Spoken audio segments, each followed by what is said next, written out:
maintenant vous présenter un outil de PNL de premier niveau qui n'est pas forcément un outil très hypnotique, qu'on pourrait rendre plus hypnotique, mais qui sera utile puisque dans nombreuses techniques on parle de position de perception. Donc l'idée c'est que surtout vous compreniez bien de quoi on parle quand on parle de position de perception et aussi de vous donner une trame qui peut vous être utile, même si ce n'est pas très hypnotique dans certains cas. Je m'explique. Les positions de perception sont intéressantes quand j'ai quelque chose à dire à quelqu'un ou quand j'étudie une situation. On a trois positions dont on parle en PNL. Quand on parle de la position P1, c'est moi, c'est mon point de vue, comment je vois les choses. Quand je parle de la position P2, c'est l'autre, son point de vue, comment il voit les choses. Et quand je parle de la position méta, c'est quand je prends du recul et je suis capable d'étudier finalement les deux versions et je vois la relation entre les deux personnes. Et ça va être intéressant dans certains cas, quand il y a des conflits, quand je suis dans une situation et j'ai quelque chose à dire à quelqu'un, quand j'ai du mal à comprendre, par exemple, la relation avec mes enfants. Dans de nombreux cas, c'est très intéressant d'imaginer qu'on est à la place de l'autre. C'est ce qu'on appelle aussi être en tri sur l'autre en PNL. Bon, je ne fais qu'imaginer, on est d'accord que ce n'est pas forcément la réalité, mais ça me permet en fait de prendre du recul pour les situations. Et c'est un petit peu comme si la position P2 me permettait de prendre le temps en tout cas d'imaginer ce que peut ressentir ou penser ou vivre l'autre. Donc c'est intéressant, sachant qu'on est d'accord que c'est tout à fait subjectif, je ne serai jamais dans la peau de l'autre. Donc en fait, si on utilise ce protocole comme un exercice, eh bien on va parfois, vis-à-vis d'une situation, dire à la personne de se mettre, moi je mets 3 chaises carrément quand j'utilise ça. Sur la chaise numéro 1, c'est son point de vue. La personne est associée, le patient est associé à son modèle du monde, comment il voit les choses, c'est quoi sa vie, Et là, on va même aller sur le VACOG, qu'est-ce qu'il voit, qu'est-ce qu'il entend, qu'est-ce qu'il ressent, sa vision des choses, comment il interprète la situation. Quand le patient, on va le faire prendre du recul, il va se mettre en position méta, s'asseoir sur la chaise neutre et se regarder en train de donc prendre du recul sur sa vie, sa façon de voir les choses, etc. Et puis il va aussi regarder la personne qui est imaginer l'autre en P2 et parler de l'autre. C'est quoi sa vie, qui est-ce qu'il est, qu'est-ce qu'il voit, qu'est-ce qu'il entend, etc. Donc dans la position méta, il va vraiment observer les deux et la relation. Et quand il est dans la position de l'autre, eh bien, il va essayer de s'associer au mieux aux perceptions que pourrait avoir l'autre, comme s'il pouvait voir le monde à travers ses yeux. Mais c'est qui il va se mettre dans la peau en disant, imaginons, je suis telle personne, j'ai tel âge, c'est quoi ma vie, qu'est-ce que je fais dans ma vie, quelles sont mes expériences de vie, j'entends, je vois ci, je vois ça, comment je peux, qu'est-ce que je pense, qu'est-ce que j'entends, comment je vois les choses, qu'est-ce que je ressens, et c'est très intéressant. Quand on utilise cette technique en PNL pour faire réfléchir à une situation, on a différentes étapes. La première étape, je demande au patient de se mettre en première position. Et le patient, là, dans cette diapo, est représenté par A, et B, c'est l'opérateur, du coup, l'opérateur, le coach, l'accompagnant. Donc,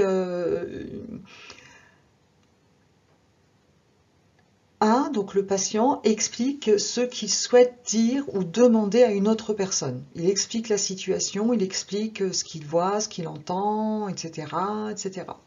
Et il va expliquer tout ceci sur la chaise numéro 1, donc en position P1, en première position. Comment il voit les choses, etc. Et il va imaginer même, il va aller jusqu'à imaginer qu'il dit ce qu'il a à dire à son interlocuteur. Donc il va jouer le rôle. Imaginez qu'il, par exemple, ce soit je sais pas, un mari qui a quelque chose à dire à sa femme. Eh bien, il va imaginer qu'il est en train de dire à sa femme quelque chose d'une certaine manière. Une fois qu'il a fait ça, l'opérateur va lui proposer de se mettre en position méta, donc sur la chaise du centre. Et il va l'aider à se dissocier, à dire, voilà, maintenant vous voyez en train de dire ce qui est à dire. Et il va demander, pour dissocier de plus en plus, il va demander au patient de se décrire et de parler de lui, mais sans parler de lui en termes de je, mais de parler de lui en termes de il. Qui est cette personne? Qu'est-ce qu'elle vit? Qu'est-ce qu'elle voit? Qu'elle entend? Quand elle dit ça, qu'est-ce qu'elle ressent? Donc il va être en position dissociée par rapport à lui-même. Une fois qu'il avait ça, il va observer. Il va se mettre en deuxième position, c'est-à-dire qu'il va aller dans la peau de son interlocuteur.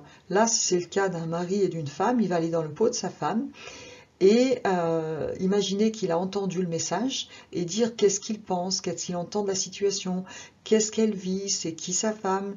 Donc parfois, je fais d'abord passer en position méta pour parler de l'autre personne, qui est-elle, qu'est-ce qu'elle vit, qu'est-ce qu'elle voit, qu'elle entend, quelles sont ses expériences de vie.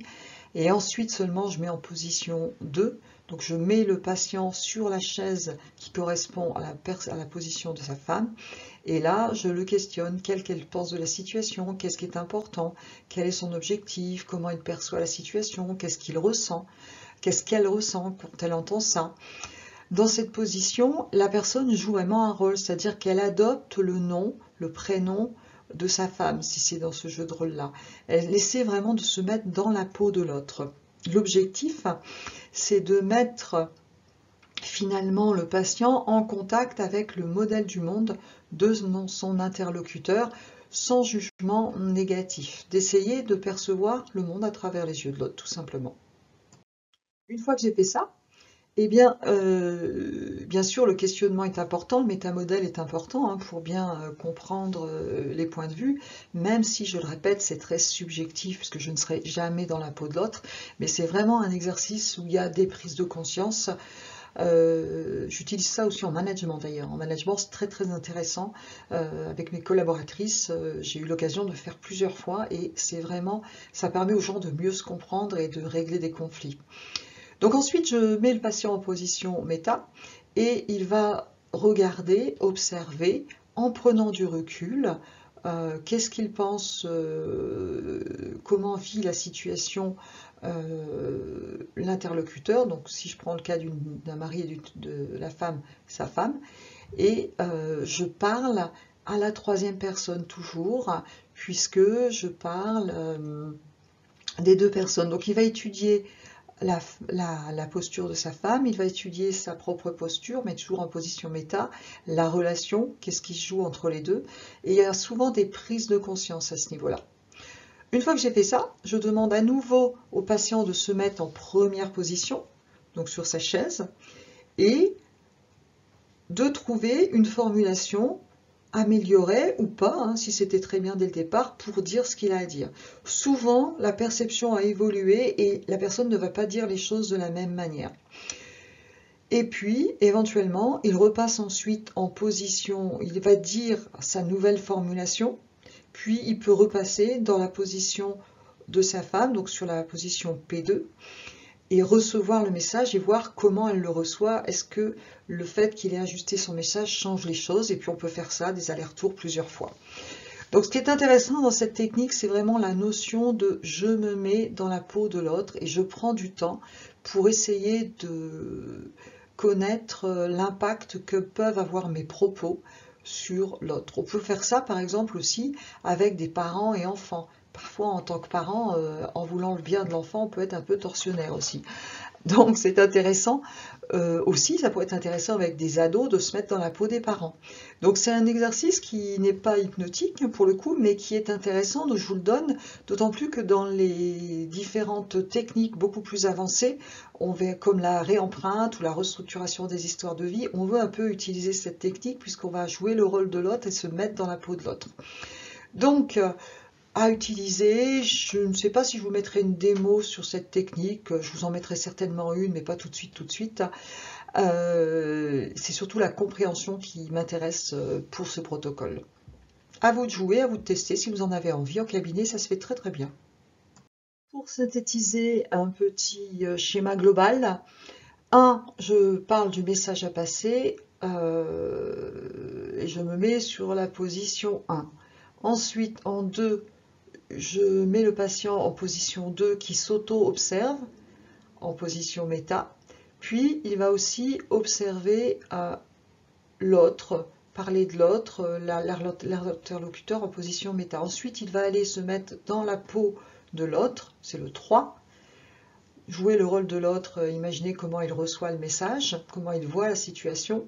Ensuite, il va revenir en position, le 4 en position méta pour observer les deux personnes et la relation. Ensuite, il va revenir en 5 en sa première position avec l'apprentissage et les prises de conscience et il va redonner un nouveau message, reformuler et puis revenir en position 2, donc c'est le chiffre 6, pour recevoir le message et voir si ça va mieux.